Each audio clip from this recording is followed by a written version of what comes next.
Hello everyone, welcome to competition career point. आज हम लोग हिंदी के तकनीकी एवं प्रायोजनिक विस्तार से संबंधित महत्वपूर्ण प्रश्न देखने वाले हैं और कम से कम हम लोग 150 प्रश्न को से ज़्यादा ही देखने वाले हैं, क्योंकि ये दो भाग में आप लोग को मिलेगा। ये भाग 1 है, भाग 2 में भी आप लोग को मिलेगा। तो और साथ में थ्योरी भी इसमें इस पीडीएफ में ऐड कर दिया गया है। तो हम लोग शुरुआत करते हैं, लेकिन शुरुआत करने से पहले आप लोग को एक मैं इन्फॉर्मेशन देना चाहता हूँ। इन्फॉर्मेशन ये है कि अगर देखिए झारखंड पीजीटी हिंदी एग्ज़ाम के लिए देखिए आपको मैं इस पीडीएफ में पद मैं टोटल दे दूंगा। हिंदी भाषा के इतिहास का आपको टोटल मिल जाएगा, जितने भी आपको झारखंड पीजीटी हिंदी एग्जाम में जितने भी सिलेबस लगे हुए हैं पद आपको टोटल मिल जाएंगे, ओनली राग बिराग छोड़कर। और गद्य में देखिए आपको गोदान मिल जाएगा, मैला से मिल जाएगा, आषाढ़ का एक दिन मिल जाएगा, भारत दूरदर्शन नाटक मिल जाएगा, स्कंदगुप्त मिल जाएगा और चिंतामणि भाग 1 का देखिए आप लोग क्या क्या मिल जाएगा अवेलेबल है। तो लोभ प्रीति निबंध मिल जाएगा, श्रद्धा और भक्ति निबंध मिल जाएगा, कविता क्या है निबंध मिल जाएगा, ये इतना मिल जाएगा। और मानसरोवर भाग में देखिए आपको 10 कहानी का 27 कहानी टोटल है, उसमें से मेरे पास 10 कहानी प्रश्न उत्तर और 12 कहानियाँ का पात्र पचय अभी अवेलेबल है, आप लोग को मिल जाएगा। साथ में देखिए और क्या मिल जाएगा आपको, देखिए यहाँ पर हिंदी साहित्य के इतिहास से संबंधित 400 महत्वपूर्ण प्रश्न दे दिया जाएगा। झारखंड का हिंदी साहित्य और ललित निबंध भी दिया जाएगा। ये जो टॉपिक है यहाँ से देखिए 4, 5 और 6 ये आपका हिंदी साहित्य के इतिहास से है। ललित निबंध से भी प्रश्न पूछा जाता है और झारखंड का हिंदी साहित्य, और साथ में आपको प्रीवियस ईयर्स का क्वेश्चन पेपर जितना मेरे पास अवेलेबल है उतना मैं आपको दे दूंगा। तो इसका टोटल अमाउंट लगेगा 420 रुपये आपको पे करना पड़ेगा। आपको व्हाट्सएप नंबर कॉन्टैक्ट लिख लीजिए 7004501486 पर आप कॉन्टैक्ट कर सकते हैं व्हाट्सएप नंबर पर। ओके। और ये अगर देखिए अगर ये दोनों नहीं खरीदिएगा, ये अब ये पार्ट नहीं खरीदिएगा, झारखंड का हिंदी साहित्य और ललित निबंध नहीं खरीदिएगा तो आपको कितना पड़ेगा, 400 पड़ेगा। ओके। अगर आप मानसरोवर नहीं खरीदते हैं, मानसरोवर का नहीं खरीदते हैं, मानसरोवर अगर नहीं खरीदिएगा नहीं परचेस कीजिएगा तो आपको 350 लगेगा। ओके। तो ये मेरे पास है। अगर आप तैयारी कर रहे हो, अच्छे कंटेंट लेना चाहते हो तो ज़रूर इससे कांटेक्ट कीजिए और जल्दी कर लीजिए ताकि आपको मिल जाए कंटेंट मिले और ताकि अपना प्रिपरेशन को और बूस्ट करें। ओके। हम लोग शुरुआत करते हैं सेशन की ओर।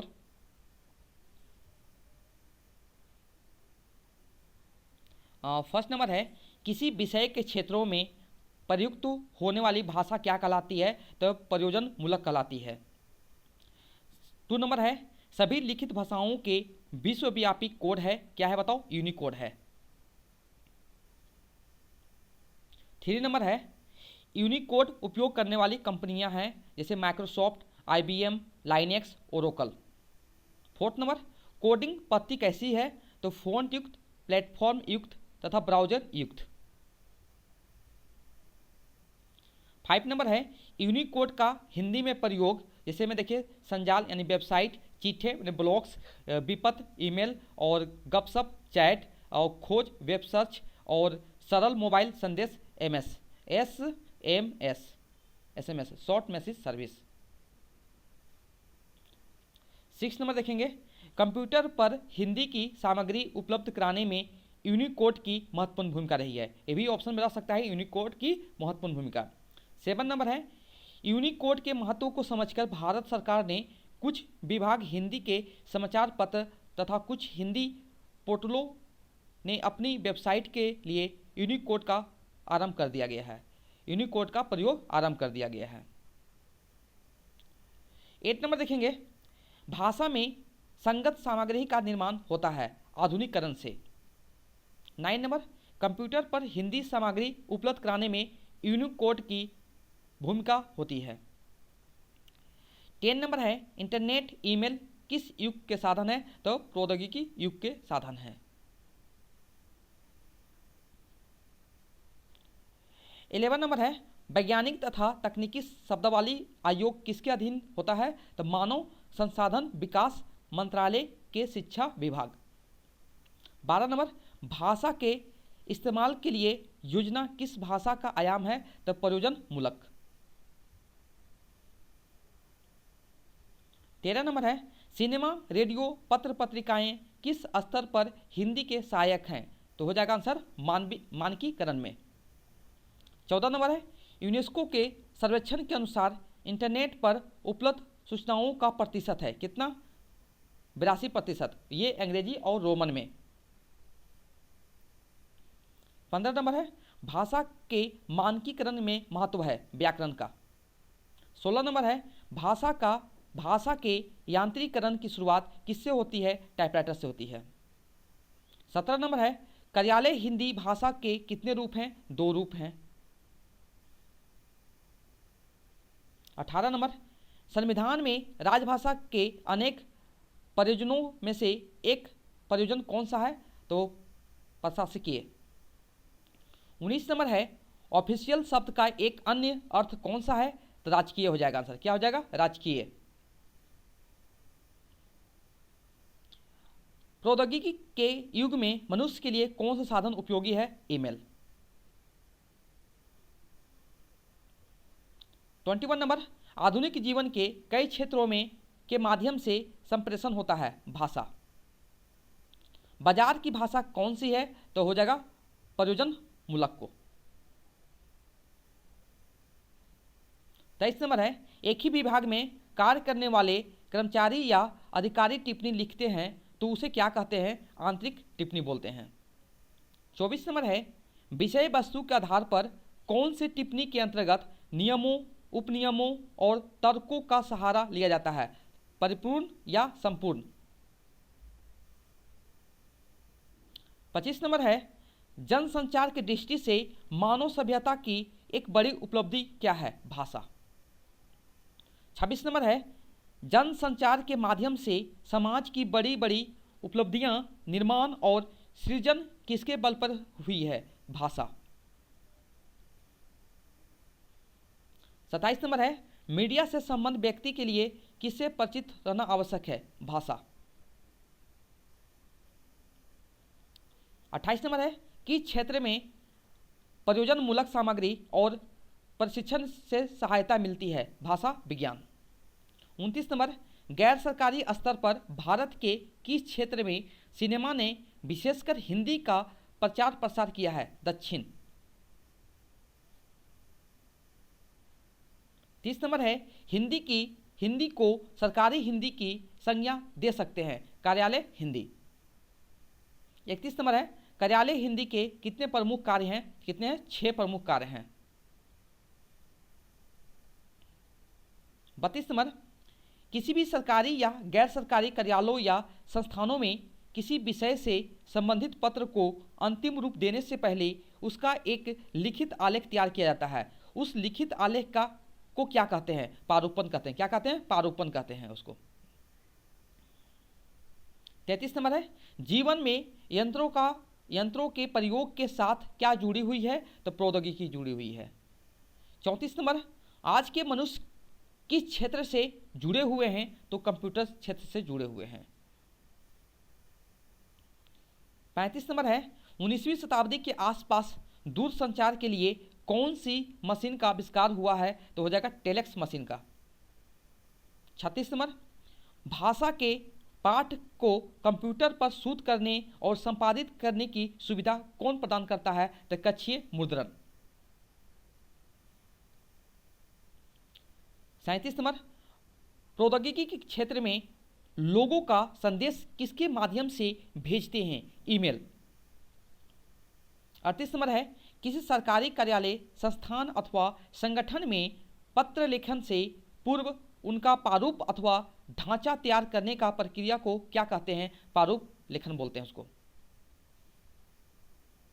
39 नंबर है पत्र के विषय को पहले क्रमबद्ध रूप से वर्गीकृत करते हुए लिखने की प्रक्रिया को क्या कहते हैं? प्रारूप लेखन बोलते हैं उसको। 40 नंबर कभी कभी समय बचाने के लिए अधिकारी प्रारूपण में क्या करते हैं? संशोधन करते हैं।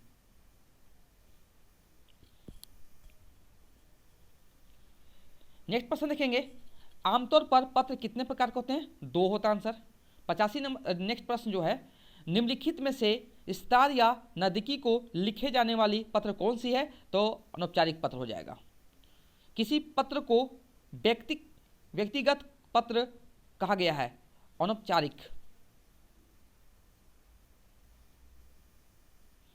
नेक्स्ट प्रश्न देखेंगे हम लोग निम्नलिखित में से किस पत्र में निश्चित शैली का प्रयोग किया जाता है? औपचारिक पत्र में। 88 नंबर जो है, औपचारिक पत्र कितने प्रकार के होते हैं? 2 प्रकार के होते हैं। और नेक्स्ट प्रश्न है, व्यावसायिक, कार्यालय और सामान्य जीवन में व्यवहार के संदर्भ में लिखे जाने वाले पत्र किससे संबंधित है? तो औपचारिक पत्र हो जाएगा। नेक्स्ट प्रश्न है, पत्र के कितने अंग होते हैं? 4 अंग होते हैं।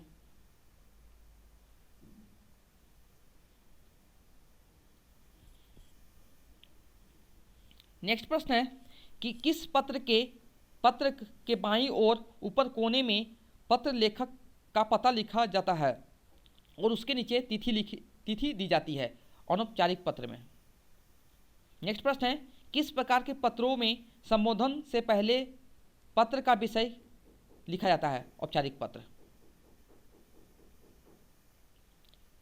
नेक्स्ट प्रश्न है, औपचारिक पत्र में अभिवादन शब्द लिखने के बाद कौन सी चिन्ह आवश्यक लगाना चाहिए? पूर्ण विराम चिन्ह। नेक्स्ट है, किस पत्र में हस्ताक्षर के नीचे प्रेषक का पूरा नाम और पद का नाम लिखा जाता है? तो हो जाएगा औपचारिक पत्र। टिप्पणी के कितने अंग हैं? टिप्पणी के 3 अंग हैं। नेक्स्ट प्रश्न है, टिप्पणी को कितने क्षेत्र में वर्गीकृत किया जाता है? 4 क्षेत्र में वर्गीकृत किया जाता है। नेक्स्ट है, विषय वस्तु के आधार पर टिप्पणी के कितने भेद होते हैं? 2 भेद होते हैं। नेक्स्ट प्रश्न है, प्रसार के आधार पर टिप्पणी के कितने भेद होते हैं? 2 भेद होते हैं। नेक्स्ट प्रश्न है, संचार माध्यमों को कितने वर्गों में बांटा गया है? 3 माध्यमों में बांटा गया है। नेक्स्ट है, संचार माध्यम में मौखिक भाषा कैसी होना चाहिए? तो शिष्ट, परिनिष्ठ और मुहावरेदार सही हो जाएगा, उपयुक्त सभी। नेक्स्ट प्रश्न है, मीडिया की रचना धर्मिता पर विचार करें तो हम क्या पाते हैं? तो कला, साहित्य, जीवन, उपयुक्त सभी। नेक्स्ट प्रश्न है, संचार माध्यम में दैनिक समाचार पत्र किसका माध्यम से है? तो मुद्रित माध्यम से है। नेक्स्ट प्रश्न है, व्यावसायिक हिंदी का मुख्य उद्देश्य क्या है? व्यवसाय बढ़ाना।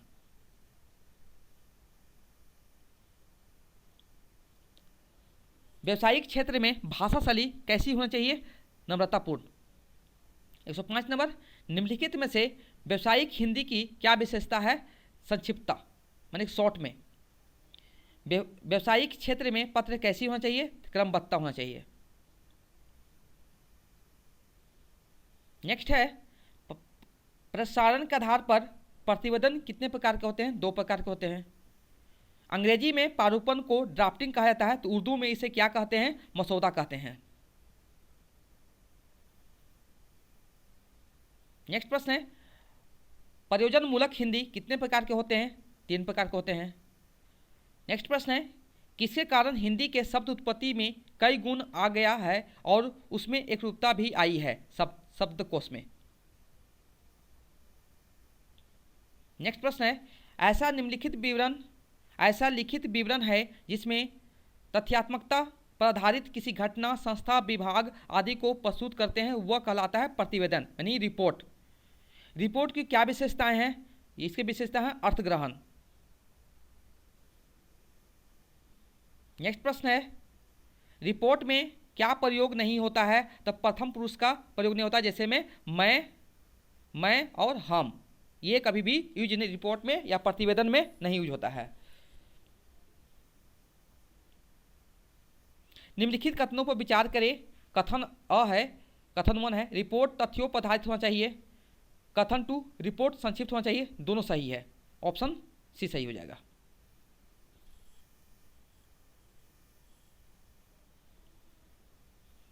कार्यालय में कौन से अधिकारी को विस्तृत पत्रों, प्रतिवेदनों आदि को संक्षेप में लिखने से उनका काम आसान होगा? उच्च पदाधिकारी। कौन सा लेखन कला कार्यालय समाचारों का महत्वपूर्ण भाग है? टिप्पणी। हिंदी में टिप्पणी शब्द निम्नलिखित अंग्रेजी शब्द में किसका पर्याय है? नोटिंग। टिप्पणी लेखन का सरकारी कार्यालयों का अंग है, अभिन्न अंग है। किसी विचाराधीन पत्र के निस्तारण को सरल सुगम बनाने के लिए जो लेख लिखी जाती है वो कहलाती है टिप्पणी। कुछ और भी देख लेंगे इंपॉर्टेंट। देखिए क्या है, प्रतिवेदन को अंग्रेजी में किस नाम से जानते हैं, रिपोर्ट के। प्रतिवेदन का स्वरूप कैसा होता है, लिखित होता है।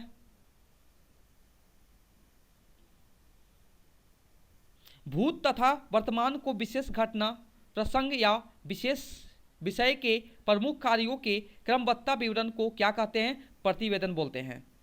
प्रतिवेदन का स्वरूप कैसा होता है, संक्षिप्त।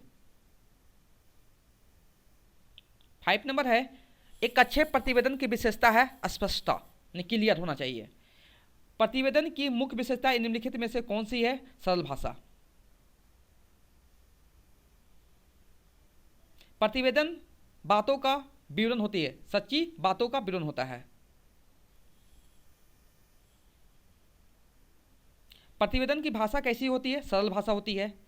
प्रतिवेदन की भाषा कैसी नहीं होती है, अलंकृत नहीं होती है। 10 नंबर है, प्रतिवेदन लेखन के लिए क्या आवश्यक है, क्रमबद्धता। और भी देख लेंगे साथ में।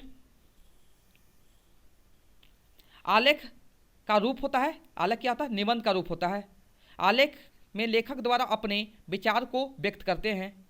आलेख गद्य लेखन की एक विधा है। एक अच्छे आलेख में किस शैली का प्रयोग होता है, विश्लेषण। आलेख में किसी एक निश्चित विषय पर सम्यक विचार हो। एक अच्छे आलेख में नवीनता होना आवश्यक है। आलेख प्राय किन विषयों पर लिखे जाते हैं, ज्वलंत मुद्दों, महत्वपूर्ण व्यक्तित्व, अवसरों, सभी पर। तो ये था देखिए पूरा का पूरा। देखिए अब इसके बाद देखिए नेक्स्ट एमसीक्यू चलेंगे यहाँ से, सेकेंड पार्ट में करेंगे हम लोग। इसमें आप लोग कम से कम देख रहे हैं ना, आपको कम से कम मिलेगा 100 प्लस है। कितना है देखिए, 100 एमसीक्यू करने वाले हैं नेक्स्ट सेशन में। साथ में आपको थ्योरी भी बताऊंगा। थ्योरी में देखिए संक्षेपण पढ़ने हैं, उसके बाद देखेंगे आप लोग रिपोर्ट पढ़ने हैं, उसके बाद देखिए आपको प्रयोजन मूलक हिंदी, प्रशासनिक हिंदी, प्रशासनिक हिंदी का स्वरूप, बाकी देखिए जितनी भी थ्योरी है, संक्षेपण, संक्षेप के गुण, उसके बाद देखिए टिप्पणी, उसके बाद देखिए पत्र, जितनी भी सारे बहुत सारे आपको पढ़ने होंगे थ्योरी में। प्रारूपण देखिए ड्राफ्टिंग बोलते हैं उसको। ओके, तो पूरा प्रतिवेदन रिपोर्ट पढ़ने, आपको नोटिंग पढ़ने, तो सारे के सारे आपको बहुत अच्छे से पढ़ने होंगे, तभी इस टॉपिक से आपके स्कोर कर सकते हैं। अगर इसका पीडीएफ आप लेना चाहते हैं, तो आप कांटेक्ट कीजिए 7004501486। ओके, और इसका प्राइस रखा गया है इस पीडीएफ का 20 रुपीज़। ओके, मिनिमम प्राइस है। देखिए आपको थ्योरी और प्लस जितने भी प्रश्न उत्तर बनते थे, मैं सारे आप लोगों को एक जगह कलेक्शन करके दे रहा हूँ, तो इतना प्राइस बनता है। तो आप इसको अगर इंटरेस्टेड है तो खरीद सकते हैं, नहीं तो आप यूट्यूब से भी देख के पढ़ सकते हो, कोई प्रॉब्लम नहीं है। ओके, अगर कंटेंट अच्छा लगा हो तो कंटेंट को लाइक कीजिए। Thank you so much for watching my video.